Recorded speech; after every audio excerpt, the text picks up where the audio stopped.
Guantanamo, a place that has become a symbol of human rights abuses. For 13 years, the U.S. naval base in Cuba has held up to 780 detainees, prisoners of the so-called global war on terror. But Guantanamo is also the U.S.'s only permanent overseas base in the Americas.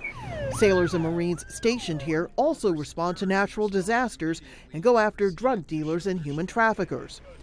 Havana wants the land back, but the Obama administration opposes the idea. No anticipation and no plan with respect to the Guantanamo Bay Naval Station in Cuba. The U.S. has troops deployed all around the world, but there's only one country where U.S. forces are permanently deployed against the wishes of the host government, Cuba.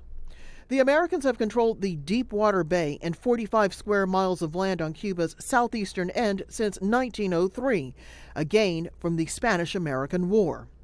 The U.S. started paying rent, currently about $4,000 a year. But in the 1960s, Fidel Castro stopped cashing the checks and called on the Americans to leave. In most respects, Guantanamo looks like any other military base. Sand-colored cinder block buildings, a department store, a recreation program, and other amenities for the troops and their families. But on the far southeastern side of the island stand at least 3 prisons which now hold the men captured in the years after the September 11th attacks.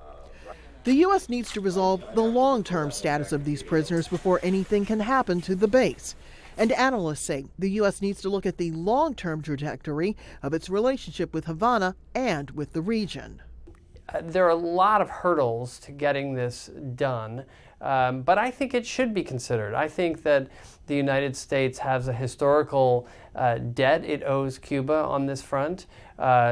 Clearly, the terms of the initial agreement were unfair, unbalanced at a different time in history, and I think it will factor into the normalization process. It's just not a front burner issue. It's a back burner issue. Normalization will take time, and it's fair to assume the U.S. will try to find a way to hold on to Guantanamo. But in what form and with what facilities may come down to what the Cubans will ultimately accept. Rosalind Jordan, Al Jazeera, Washington.